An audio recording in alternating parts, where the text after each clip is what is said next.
नमस्कार। आप देख रहे हैं ओपीटीवी इंडिया। मैं हूं ओमपाल सिंह राजपूत। आज उत्तर प्रदेश के जिले बहराइच से एक ऐसी तस्वीर सोशल मीडिया पर वायरल हो रही है, जिस वायरल तस्वीर को लेकर हर कोई अपनी प्रतिक्रिया देना चाहता है और देना भी चाहिए, ताकि सूबे के सीएम योगी आदित्यनाथ समेत उनकी पूरी कैबिनेट के मिनिस्टरों को ये बात पता चले कि जो हम आदेश यहाँ पर करते हैं, ज़मीनी तौर पर अफसरान और वहाँ के जनप्रतिनिधि उस आदेश को फॉलो कराने में कितनी जद्दोजहद करते हैं या फिर नहीं, और नहीं करने पर ही तो ऐसी तस्वीरें सामने आ रही हैं। आपकी प्रतिक्रिया हमारी खबर को देखने के बाद जरूर मिलनी चाहिए, ताकि सरकार और सरकार में बैठे जिम्मेदारानों को ये पता चल सके कि वो चूक कहां पर कर रहे हैं। एक तरफ 2024 के चुनाव हैं, सरकार और सरकार के जनप्रतिनिधि अपनी चीज़ों को जन जन तक पहुंचाने में लगे हैं, तो वहीं आवारा पशु लोगों के खेतों में खड़ी फसलों को बर्बाद कर रहे हैं। आज तो हैरान और परेशान करने वाली जो तस्वीर आई है, उसे देखकर आप भी परेशान हो जाएंगे। दरअसल गांव के दर्जनों लोगों ने कई दर्जन आवारा पशुओं को एक गांव के ही सरकारी स्कूल में बंद कर दिया। जैसे ही प्राथमिक विद्यालय में आवारा पशुओं के जाने की खबर स्थानीय प्रशासन को लगती है, वहां पर वीडियो से लेकर अन्य अफसरान पहुंच गए और स्कूल कैंपस से आवारा पशुओं को बाहर निकाला। हालांकि वहां पर मौजूद एक शख्स ने बताया कि अभी कुछ ही पशु हैं जो चले गए हैं, लेकिन बहुत सारे पशुओं को अभी नहीं हटाया गया है, उनको सही ठिकाने पर नहीं पहुंचाया गया है। ये हमारी फसल सारी सब नष्ट कर देते हैं, जानवर खुले सब, हमारा सब पूरे एरिया एकदम से गर्द कर देते हैं। इनको पूरे गांव के लोग इकट्ठा हो करके मतलब अपने स्कूल में बंद किए हैं।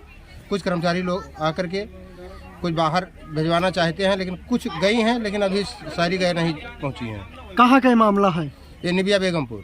बहरहाल अब जो भी है, लेकिन स्कूल कैंपस से आवारा पशुओं को निकाल करके दूसरे स्थान पर भेजने की पूरी तैयारी जो प्रशासन के अधिकारी ने उस वक्त की, जब ये बात पता चली कि आज तो स्कूल के अंदर आवारा पशु लोगों ने इकट्ठा कर दिए हैं।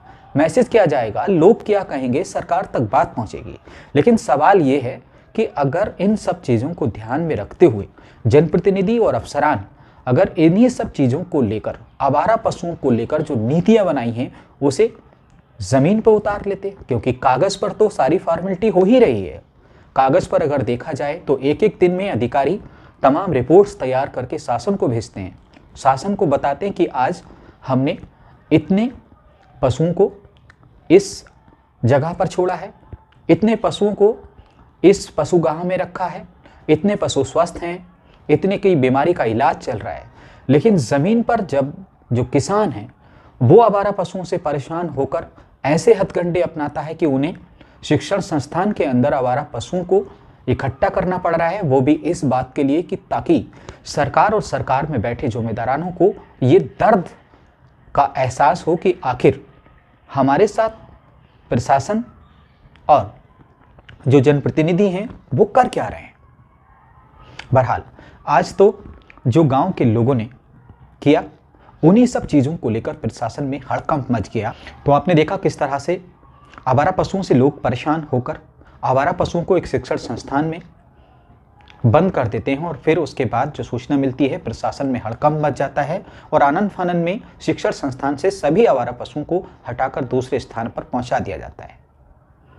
ओपीटीवी इंडिया सरकार और सरकार में बैठे जनप्रतिनिधियों से अपील करता है कि कम से कम ज़मीनी तौर पर जो चीज़ें हो रही हैं, ज़रा उसकी भी पड़ताल की जाए, ताकि सरकार को पता चल सके कि जो नीतियां हम यहाँ कैबिनेट में पास करते हैं, जो नीतियां बनाते हैं, उसका आम आदमी, आम जनमानस, आम उन किसानों के लिए, जिन किसानों के लिए जो नीतियां आवारा पशुओं को लेकर बनी हैं, क्या सच्चाई से उसका ज़मीन पर फॉलो हो रहा है। और अगर नहीं हो रहा है तो ऐसे लोगों की सूची बनाकर चिन्हित किया जाए और उन पर कार्रवाई भी होनी चाहिए, क्योंकि सूबे के सीएम योगी आदित्यनाथ ने अपनी सत्ता की कुर्सी संभालने से पहले ये बात कही थी कि कोई शख्स या शख्सियत या अफसर कितना ही बड़ा क्यों ना हो, अगर वो गलत चीज़ों में इन्वॉल्व होगा तो बख्शा नहीं जाएगा।